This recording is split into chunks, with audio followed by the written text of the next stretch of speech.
Okay, so we talked about this a little bit in lab. All right, so with our hair, okay, there are 3 zones for the hair growth, or the length of the hair. Okay, and this is going to comprise the entirety of this whole structure from the tip of the hair all the way down to the bottom of the hair. All right, so the hair bulb. All right, and I've often compared the hair bulb to like a tulip bulb. Or if you've ever pulled up tulips, all right, you'll have a swelling at the bottom of the hair. Okay, and so this is going to be found in the dermal layer. Okay, your hair is an actual, and most of the other structures that you'll find in the dermis are what we call epidermal derivatives. That means at one point they were in the dermis during development, and then they migrated into the dermis as you were developing as a fetus.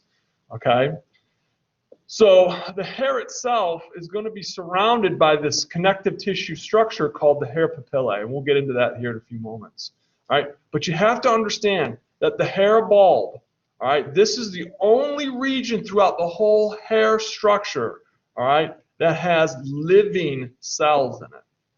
Okay, living epithelial cells. All right, so if we are, of course, underneath the surface of the skin, that part of the hair we refer to as the root. All right, so it's going to extend from the bulb to the surface of the skin. And then once we are outside the skin, okay, then we refer to it as the shaft. Okay, so the hair bulb is going to be that kind of swelling at the bottom of our structure.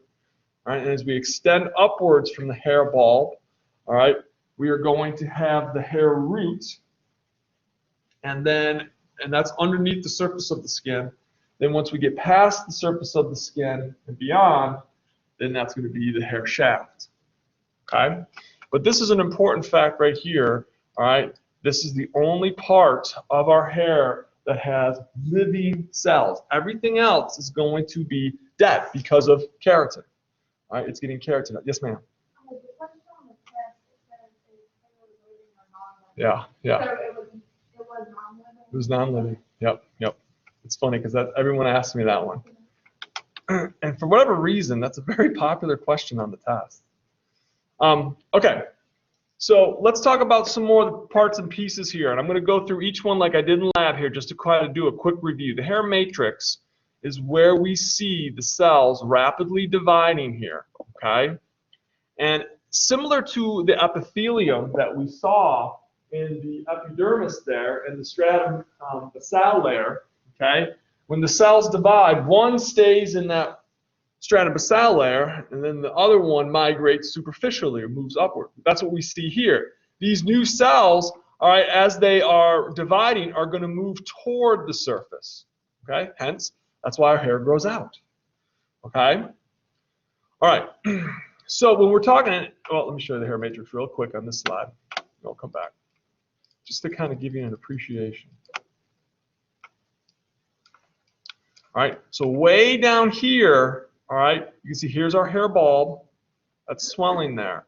And then right here, right above the hair papillae here, that plexus of capillaries and blood vessels there, all right, we're going to have the hair matrix. And that's those cells that are dividing. And so as they're dividing, they're moving superficially, moving upwards. Okay?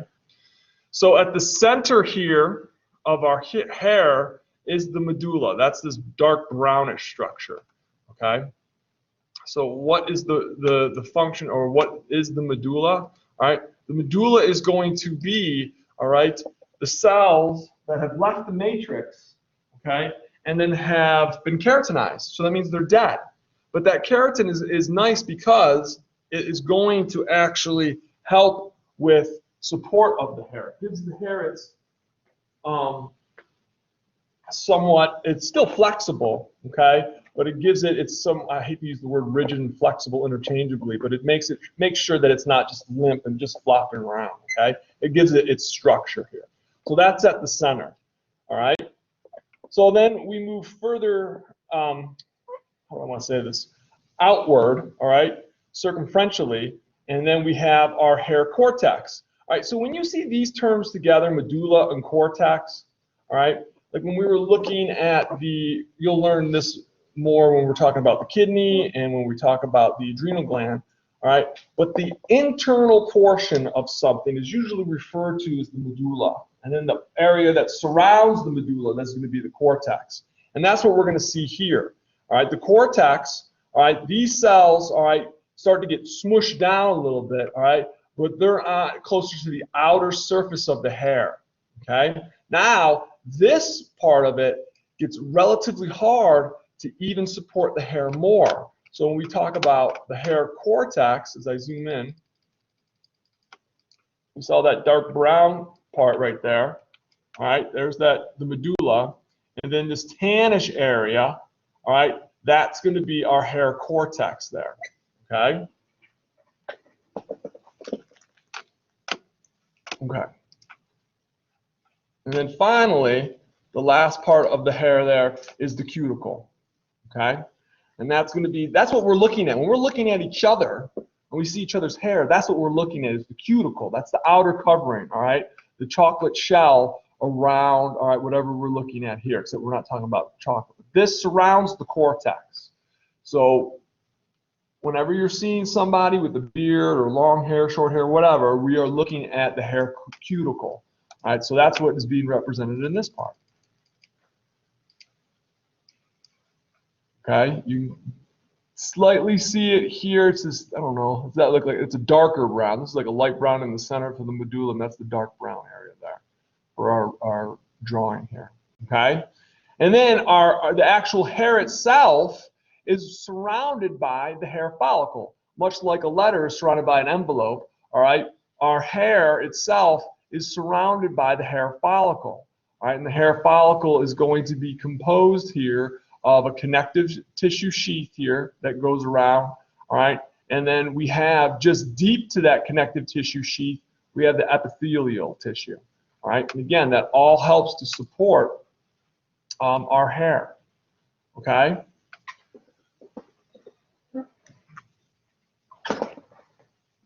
What's that? All right, so this looks familiar because we talked about this before, okay? So our hair follicle is kind of made up of two structures, right?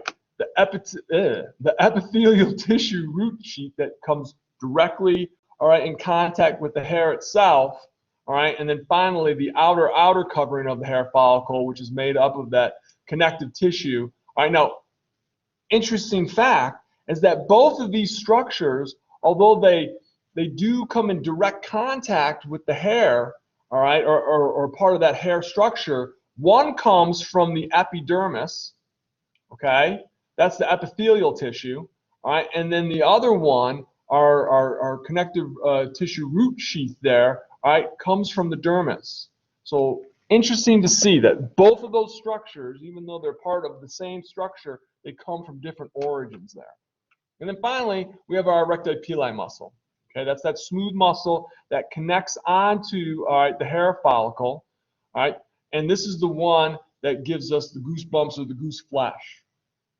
And it's the sympathetic nervous system, the same part of the nervous system that is the fight or flight response, all right, or it also helps to govern our sweat glands, right? Sweat gland secretion is also governed by the sympathetic nervous system. That same nervous system is going to stimulate this smooth muscle, all right, to pull on that hair follicle to help elevate the air.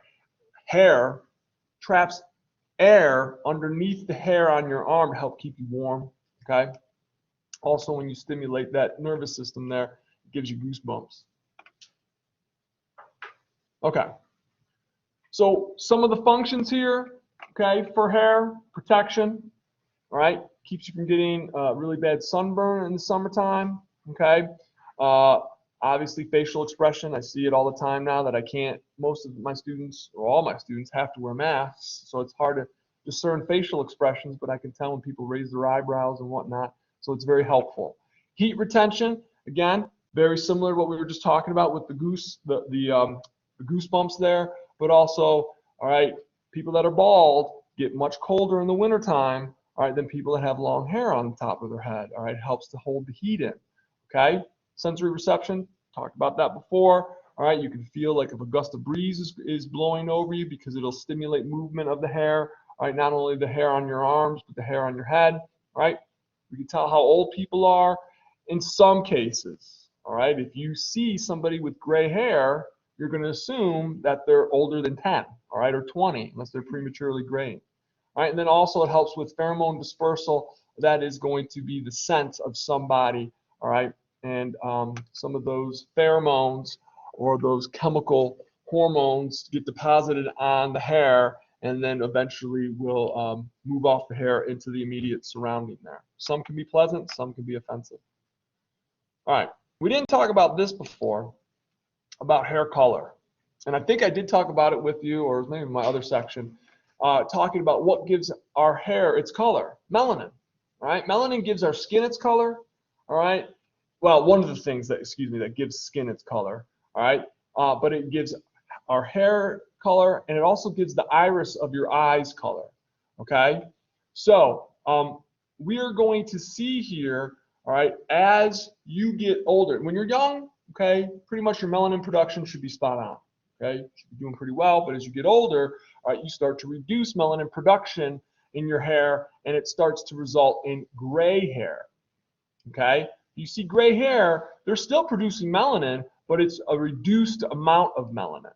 Okay, now when you see somebody with white hair, all right, that means they don't have any melanin production whatsoever. Okay, now, and I know this because it's my body. When I grow a beard, half my beard is white. Okay, I've never had a gray hair in my life. All right, and again, I did research into this. I'm not going to go and say it for 100%, but I was told that gingers don't get gray hair. We get white hair. All right. So again, I need to do more research into that. But my kids will say, Dad, I see gray hair in you. I'm like, no, that's white hair. I'm a ginger. We don't go gray. All right. So we're either producing or we're not producing. So my hair, my melanin is either producing or it quits. I got a bunch of quitters going on. All right. So when we talk about hair growth, we have 3 phases. All right.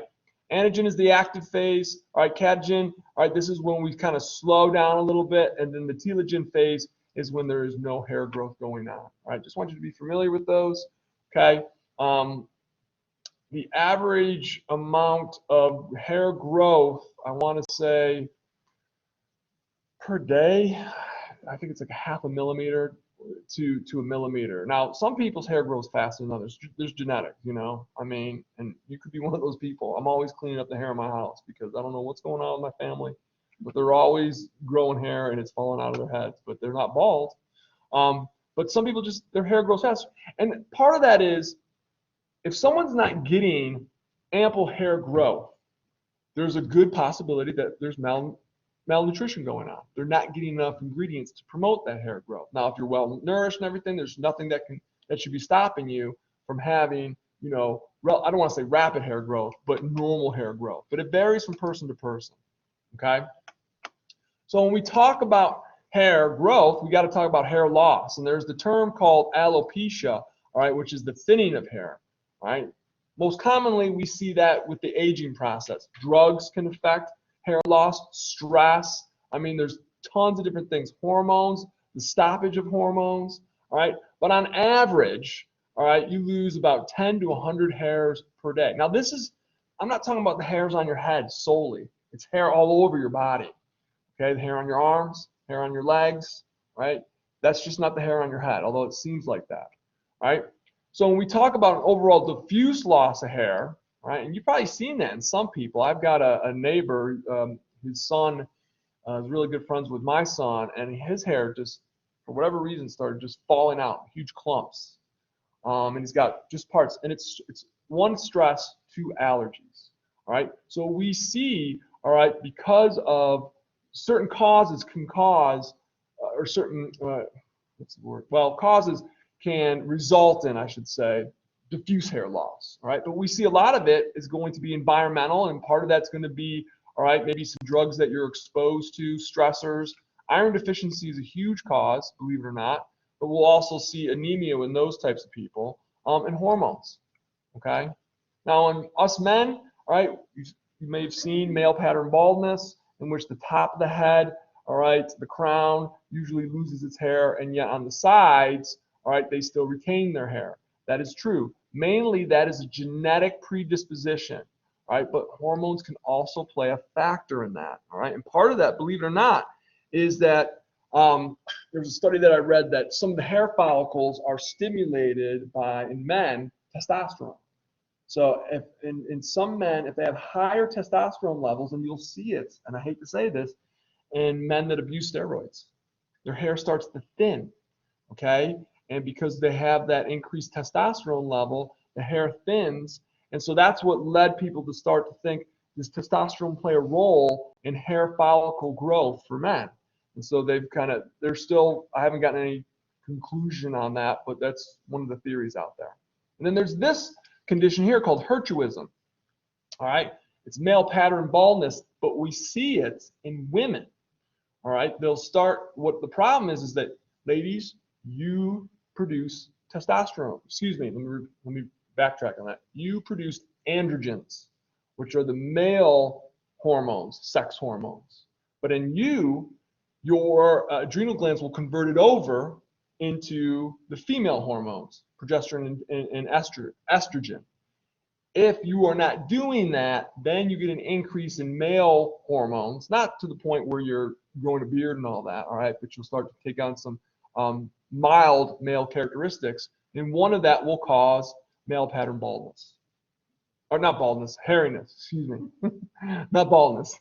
I actually knew a young lady, I worked with her when I was working at Applebee's, and she had hirsutism. And she actually took birth control pills to help manage that. So with the progesterone, estrogen, birth control pills that spiked her female hormones, and it helped deal with that. So I just found that to be really interesting. Okay, let's get into our sweat glands here, okay? We talked a little bit about this, and I won't say in much detail. Now we're going to get into it in a little bit more detail, all right? So we're going to talk about our two types of sweat glands here, the Merocrine and apocrine glands, and then our Holocrine gland, which is our sebaceous gland, okay? So let's jump on board and start off with the Merocrine glands here, okay? So these are the ones that we're going to find, all right, scattered throughout the body, okay? And this is the one, or this is the type, all right, that produces, when we sweat, that watery sweat secretion. Pretty much the majority, 99% of what these sweat glands produce is water, okay? And then the remaining percent is going to be other chemicals, urea, which is a cellular waste, but electrolytes. If you've ever, not that you go around licking yourself when you're sweating, but if you've ever tasted, you know, if you're sweating so hard and sweat drip from your forehead drips onto your lips and you lick your lips and it's like salty, that's because of the sodium chloride, those electrolytes that you have secreted out, all right? So we have the electrolytes, all right, metabolites, all right, and our waste products. And believe it or not, if you ever have a favorite shirt and you've worn it for years and years and years and you've noticed some yellow stains around the armpit area, that is the urea, which is a diluted version of your urine. And it gives it that yellow coloring there because that's from the urobilin, which is a broken down product from your hemoglobin. All right, but you'll see that if you have a shirt that you probably should have thrown out years ago, but you love it so much and you keep it, you notice that there's yellow pit stains. That comes from, all right, that urobilin from the sweat there. Okay, so keep that in mind. The majority of the sweat makeup is water. Okay, so these guys, and we talked about this when we were talking about glands and how they secrete their secretions. All right, it gets rid, all right, or produces its secretions through exocytosis. Exocytosis, to remind you, is that process when the cell packages things up in what we call the secretory vesicle, and it sends it to the apical surface of the cell, and that little vesicle, that little package, fuses with the plasma membrane, and whatever's inside that vesicle gets shot out of the cell. Okay? So there's really no cell damage in that situation. These types of sweat glands, the cells in there do not get damaged. Okay? All right, the next type of sweat gland is the apocrine gland. Okay? I think of AP, apo, all right, apical surface of the cell. This cell, all right, is going to produce its secretions same way, exocytosis, but at the same time, this is that cell in which the top part of the cell also breaks off. Okay? Oh, Michael, I didn't see you raise your hand. My bad. But this part, these sweat glands, okay, so when they're producing their secretion through exocytosis, not only does that secretory vesicle merge with the plasma membrane, but the whole apical surface of that plasma membrane pinches off. Remember, this is the one I was telling you about. It's a lava lamp. All right. So in addition to the secretions that are going to be produced, the parts of the cell go into whatever's being secreted. All right. And remember, our plasma membranes are made up of phospholipids, our fats, and proteins. Okay. So these types of secretions are going to have proteins and lipids, mainly from, I shouldn't say mainly, but a significant portion is coming from the plasma membrane that got pinched off, but also from the secretions that were produced. Okay? So we're going to see these types of cells. And how I remember this, well, apo, I think of the apical surface getting pinched off, but also I think axilla, which is your armpit. Okay? Or you can think armpit. So I think, all right, when did I start, well, not getting personal, but you know, puberty is when we start to develop hair in our armpits, our groin region, all right? So those glands in those regions don't become active until puberty, okay? And if you have a teenage boy especially, when he sweats, he starts to produce an odor there, okay? Because one, those secretions are a little bit more viscous. They're not watery. They're not 99% water. They're going to have these proteins and lipids there, right? And bacteria love to feed on those proteins and lipids, all right? So they metabolize those proteins and lipids, and that is what helps to contribute to that odor going on there. But these glands are not active until puberty.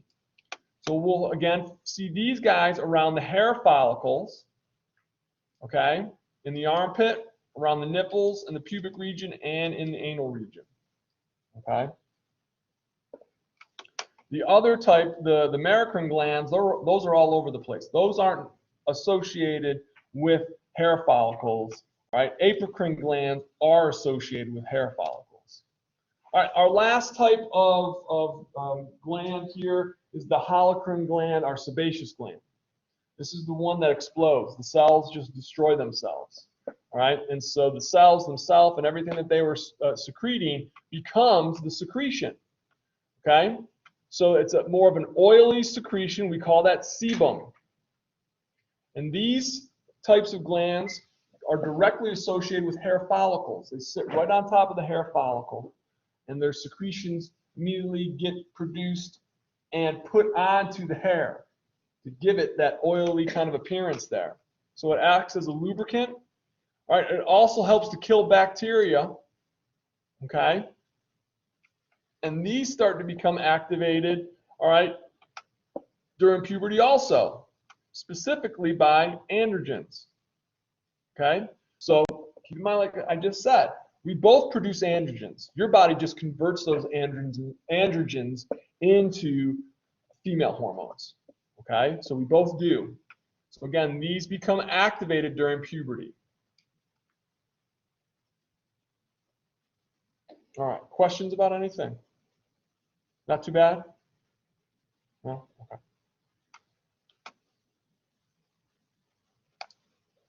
All right, a couple other glands that we're going to see in the body. The cerumenous glands, that's the one that makes the earwax or the cerumen here. Okay, they're a special kind of apocrine gland. Okay, and so they're going to produce that earwax that we see that acts as a kind of a waterproofing material, all right, which will help to trap in, all right, certain materials, okay, dust, anything, helps to prevent some, I hate to say this, critters from getting into your ears, okay, but its big role is to help to lubricate the acoustic meatus there and the tympanic membrane, also known as the eardrum. All right, and then we have our mammary glands. Again, another specialized type of apocrine gland, okay? And its job is to produce breast milk. Okay, so these glands will only become active in the presence of the hormones prolactin and oxytocin. Prolactin helps to produce the milk, okay? And then the oxytocin helps with what we call milk ejection. Oxytocin serves other purposes, all right? But when we're talking about the mammary glands, it helps with milk ejection. Breastfeeding. Is that a negative feedback loop or a positive feedback loop? Positive, right on. Oh, cool. I like it. All right. All right, so I want to finish up. Well, there's a couple other things I want to talk about, but let's move and talk about tissue repair and regeneration. All right, and then we're going to start to see now. If you haven't noticed, we're now moving into systems now. Okay, we're done with, when I say we're done with the kind of the basic components of anatomy and physiology. So now we're going to move in, start talking about different systems. Like right now, we're talking about the integumentary system. Next week, we're going to talk about the skeletal system, and then the muscle and the nervous system. So now we're moving on to systems physiology. So it's going to be a little bit more interesting. And then when you get into 211, that's all systems: cardiovascular, respiratory, yada yada. All right. So we're going to be moving into the systems. And so the reason why I bring that up, it's because when we, at the end of these chapters, we're going to kind of talk about what happens when you get older. Okay, we talk about the normal functioning of things, and then at the end, we'll talk about, all right, what happens with the aging process. All right, but before we talk about that, I want to talk about how, all right, we actually repair tissue, all right, that's been damaged. Okay? And so there's two types of ways that we do this. Regeneration, which is the ideal, right? That's what we want to have happen, and fibrosis. And when you think of fibrosis, you want to think of this right here, scar tissue, okay? So with regeneration here, all right, we're going to replace, all right? It's like that if you go into a store, if you break anything, you got to, you got to replace it, break the window, replace the window kind of thing. Well, in this situation here, all right, we have some damaged cells or some cells that just got old and died, okay? And so what happens is we replace those damaged or dead cells with the exact same cell type. But the important consideration here is it restores the organ function. No function is lost in regeneration. So that's good, okay? Something gets broke, we fix it, things go back to normal. Right? With fibrosis, different story, okay? What will happen with fibrosis, we do not restore, all right, the organ function, okay? Because that tissue that was damaged, we couldn't replace it. So guess what we did? We filled it up with scar tissue instead, okay? And the scar tissue is collagen. Collagen fibers made by fibroblasts, okay? So I'm going to talk to you here about the stages of wound healing, okay? And there's 4. We'll go into more detail in 211, but I'm going to go just with some basic information here to kind of give you a little bit of a brief understanding. So again, there's 4 phases. So I'm going to do one phase at a time. I'm going to talk about the phase. I'm going to show you a picture of what's going on in the phase, and we'll walk through it that way, okay? So the first one, real easy here, right, for the stages of wound healing is we have to have an injury of some sort. So in this situation, we're going to get a cut, okay, in our skin, and that cut is actually going to cut some blood vessels, okay? Because I think I talked to you before, what happens if you give yourself a cut, like a paper cut, and you don't have any, and you don't bleed from the wound, then the only tissue that you damaged was the avascular tissue, which is the epithelial tissue, the epidermis, all right? But that's too easy. We're going to talk about what happens now when we've cut down into the dermis. So we start to get some bleeding into the wound, and that's what we're seeing here, okay? So we've cut ourselves, we've damaged these blood vessels here in the dermis, all right, and blood starts to fill the wound, okay? Now, exciting as it may be, all right, you will learn, all right, how it clots and everything at a later time, all right? Chapter 18, 19, chapter 19 you'll learn, no, 18, all right, but not today. Okay, so the next phase, all right, phase 2, okay, we get our blood clot formation, okay? What will happen now as we clot the blood, okay, we have some work to do because the internal environment has had a brief exposure to the external environment, okay? So we need to make sure, all right, that we reduce our chances of infection, okay? So what do? We bring in our white blood cells, our leukocytes. So, all right, so they come in on scene and they start to clean the wound. And normally those leukocytes are going to be neutrophils and macrophages. Those are the ones that are usually on site right away. The neutrophils are going to deal more with infection. Macrophages too, but the macrophages are also going to go around, and that's the Pac-Man cell, and it's going to start gobbling away, all right, at damaged tissue. Okay, so if you have some frayed ends of some collagen, all right, no problem. The macrophage is going to come in there and chew that up. Okay, so then we can heal that area. Okay, so our clot then is going to be our barrier now. So now we've blocked off the external environment, so we now have stopped the potential for more pathogens like bacteria or viruses from entering in the compromised area here. So that's what we're seeing here. Okay, so we have our blood clot forming here. Okay, and we have our white blood cells. It's tough to see on there. All right, so we have our white blood cells coming in on command here, our neutrophils and our macrophages.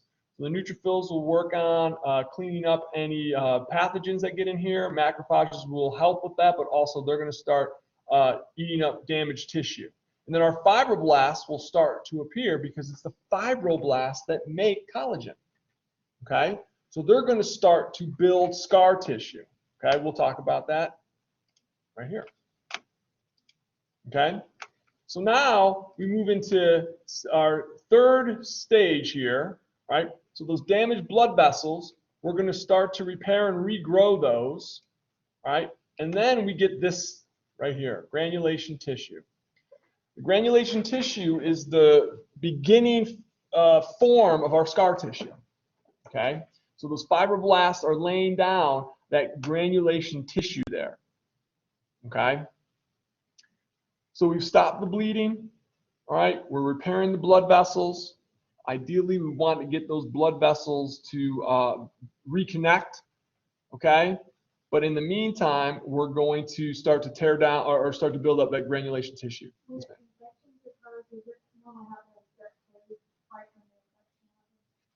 Usually, yeah, it will happen. I mean, definition of an infection is you get a pathogen, an opportunistic organism into the tissue, all right? And then whatever can, when I say whatever can start happening, it can go dormant, it can start to actually attack the nervous, or not the nervous system, but the tissue there. I mean, yeah, as soon as you're compromised like that, that will be infection. Then we don't know about it until we start to see the signs and symptoms of infection, redness in the area, pain, fever, all that, yeah. But the exciting thing is you get to learn all this in 211. It's really fun, at least to me. Okay, and then that's stage 3, which is right here.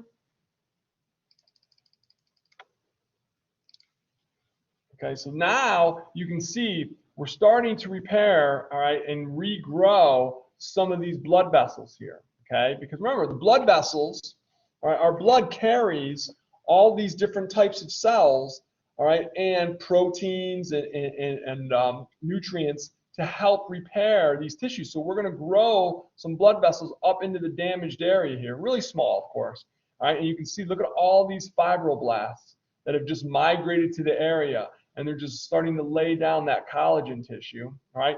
And then we have our granulation tissue. That's the early form here, okay, of our scar tissue, right? And the macrophages are going to come in and kind of do like a remodeling.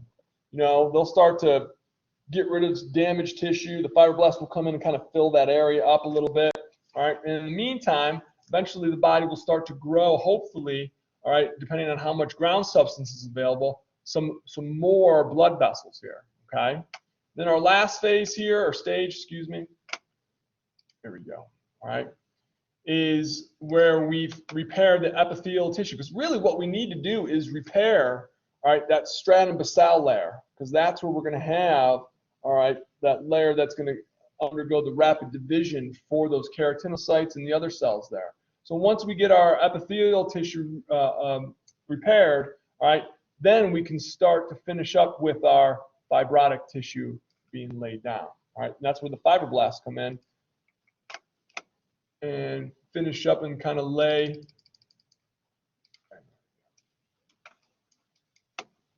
right in here. So all this, all right, the fibroblasts have laid down that collagen, converted what this all used to be. It was a dense irregular connective tissue. That's the majority of what the dermal layer is composed of, is dense irregular connective tissue. Well, in this situation, now we've laid down pretty much collagen, and scar tissue is all occupying this area. So we can't get into that area, all right, blood vessels, because there's virtually no ground substance, no space, all right? It's not a loose connective tissue, all right? It is a tightly packed, dense connective tissue, all right?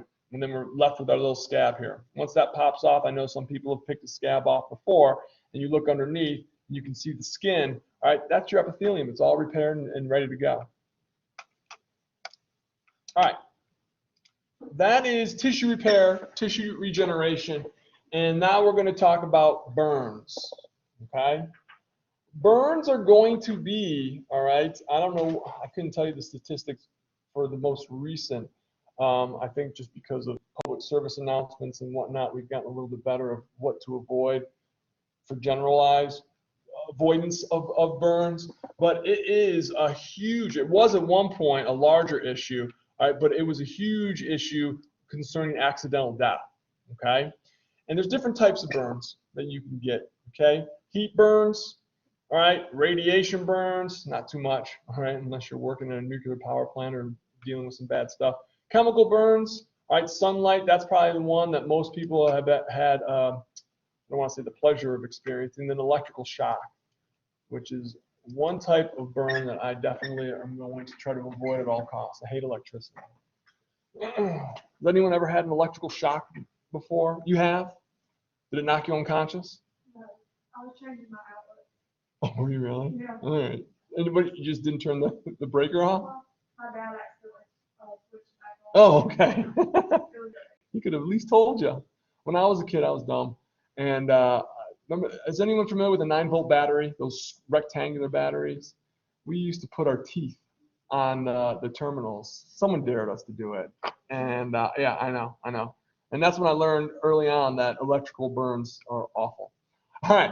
So when we're talking about overall burns, obviously there's always that possibility, that threat, you know, where we can die. Okay. But the big thing that we worry about a lot is fluid loss. All right. All of these are concerned. Fluid loss and infection. All right. And what occurs with the damaged tissue. But fluid loss the fluid loss and infection are the two big concerns. If anyone's ever had any experience with the burn ward and whatnot, that's what they're mainly concerned with, depending on the degree of burn. And that's usually 3rd-degree burns where they're worried about. So speaking of degrees, let's go through them. There's 3 of them, okay? There's the 1st-degree burn, right, which only has to do with the epidermis, okay, your outer layer, right? So, of course, if you've ever had a sunburn, all right, that's going to be, well, sunburns can get up to 2nd-degree burns, all right, if it's bad enough. But most sunburns are going to be 1st-degree burns. So what are the signs and symptoms? Redness and pain in the area, okay? What's recommended, all right? Obviously putting it in water, but I cannot believe aloe lotion. You know, you want to keep it, the area moist, helps to regenerate the tissue. 2nd-degree burns, again, will involve the epidermis and the 2nd layer of your skin, but just part of the dermis here. All right, this is maybe where you touched the stove or got burnt by the fire, right, and you start to get some blistering going on, okay? Obviously, it'll be painful, all right, but now we're starting to damage some of that tissue there, all right? Possibility of having some scarring as a result of that, okay? The next type of burn is the 3rd degree. This is the most serious, and this Think of third degree as affecting all 3 layers. Remember, this is not a layer of the skin, but all 3 layers, okay? Epidermis, dermis, and the subcutaneous. This is the one where they wheel you to the hospital. But the big concerns is dehydration and infection, okay? So in most cases, depending on the degree and the extent of the burn, you can have some significant scarring there. And in some cases, you might have to get skin graft from the areas that weren't burned. I had a friend of mine, her dad, he I can't remember exactly what he had been doing, but he was messing around with what's the stuff that you use to get paint off the stuff? I can't believe what I'm remember. I can't remember it. It comes in a metal can to get paint off of stuff. No, it's like a, people call it paint thinner, but there's a name for it. Anyways, he was messing around with that, and he thought that he had washed it all off of his body or whatever, and he goes and starts up a gas stove, a grill, and he had, I think, 40% of his body just got severely burned. Crazy story, though. The reason why I'm telling you this is because the guy was a severe diabetic, and he had really bad blood pressure. Well, after all the procedures and all the skin grafts and everything, his diabetes went away, and his high blood pressure went away. This is the darndest thing. Oh yeah, I'm convinced. It's the craziest thing. I'm convinced that situation, that what had happened to him saved his life. You know, because it's not that he was old. I think he was in his late 50s, early 60s. But the diabetes went away, and the blood pressure came off his meds. It was crazy. It was crazy. Okay, so how do we treat these burns? All right, first and foremost, all right, make sure they're not losing fluids. All right, so usually a lot of times, all right, depending on how bad it is, IV bag for third-degree burns. All right, always encouraging people. Anyways, if it's first or second-degree burns, just drink. All right. Reduce the swelling. That's going to be part of the inflammatory process. Swelling is going to be part of that, so you just want to manage it and make sure it's okay. Obviously, the pain. All right. They call it debridement when they start to take away the dead tissue off of these third-degree burns. Okay. Obviously, make sure that an infection, because burns are a wonderful way. Turpentine. Thank you, Brian. I just couldn't remember that. But opportunistic, you have, as we talked about it, you have bacteria all on your skin right now as we're sitting here. It just lives there. And you guys live together and it's not a problem. But don't be mistaken. If that bacteria can get in to your internal environment of your body, it's going to. All right. We all have bacteria living in our gut. Right. It's our normal bacterial flora, and you need that.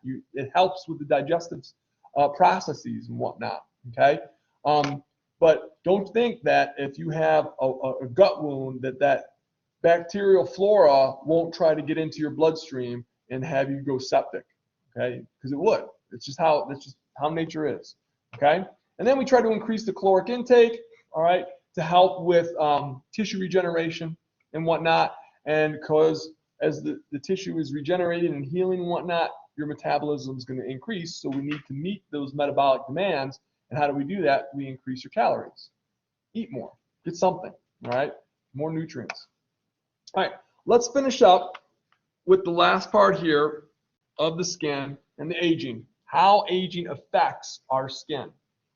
Now, we talked a little bit about this in chapter 5 when we were talking about what occurs with tissues as you get older.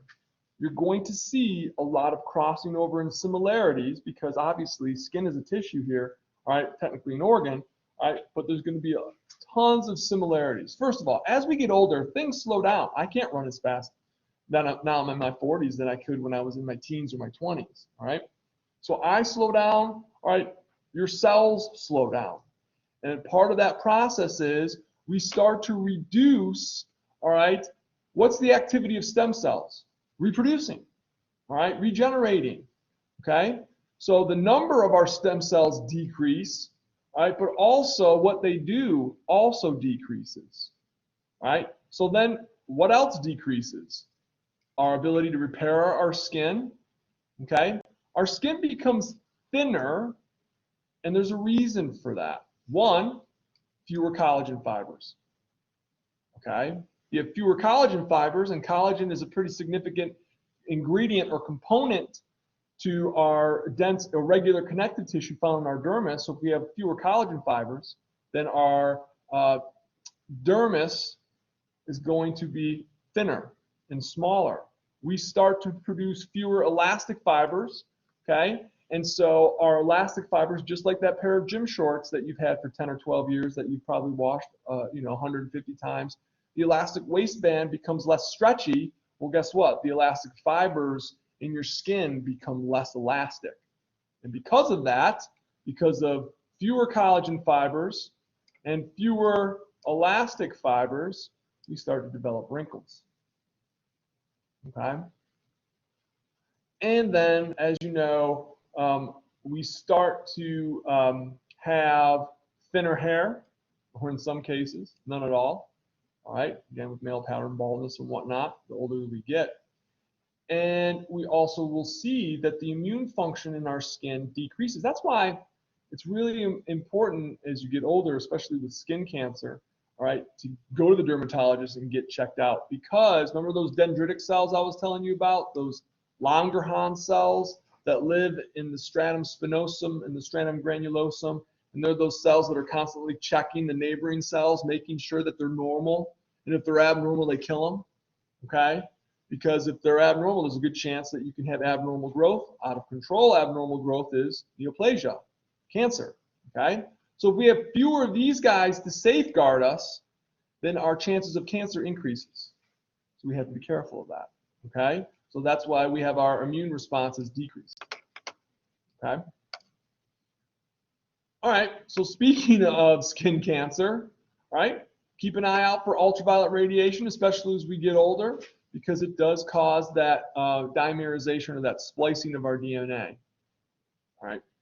So when that occurs, and you hear sometimes, and I don't know if I lived in Miami for a while, and you see it, you have to be a sun worshiper. You have to love the sun if you're going to live in, well, you have to like the sun here in South Carolina too, because you're going to get more of it here. But down in Miami, because you're near the beach, you see a lot of people that go to the beach all the time. And I have seen many people that needed to stop going to the beach 10 years prior to when I met them because, all right, the ultraviolet radiation has damaged a lot of their skin cells so much that I don't know how it came up in conversation. And I didn't say it, but I was with my friend, and this I don't know how her age came up, but she told her age to my friend. He's like, oh my gosh. She's like, what? He goes, oh, I thought you were 20 years older. I was like, I quickly walked away from that conversation.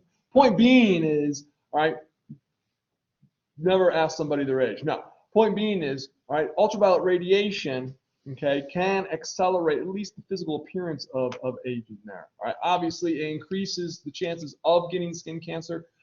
Skin cancer is the most predominant type of cancer right now. It's 5 times more common, all right, or more prevalent than breast cancer in women and prostate cancer in men.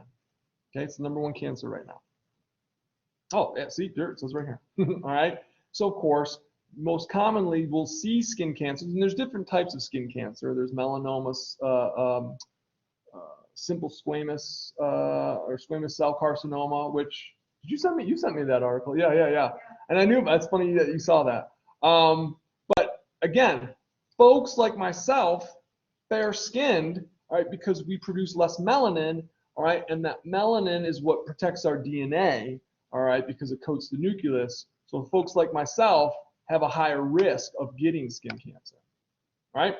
And just a quick review here, just to finish up, all right, the functions of the integument: protection, all right, prevention water loss or prevention of water gain, okay? Metabolic regulation of our vitamin D3, okay? The active form is calcitriol, okay? And then secretion and absorption, immune function, temperature regulation, and sensory reception. And finally, a question for everyone. Where is the active form of vitamin D? What is the active form? That's calcitriol. And we'll talk about this in more detail in chapter 7, our next chapter. Where is it synthesized? The kidney. Okay. I mean, vitamin D3, cholecalciferol, which is the inactive form, is actually synthesized in the skin. The keratinocytes make it. put it into circulation, travels to the liver, gets converted to something, and then it gets travels through the blood, travels to the kidney. That's when it gets converted into calcitriol. All right, questions for me? None? No. Not bad. All right.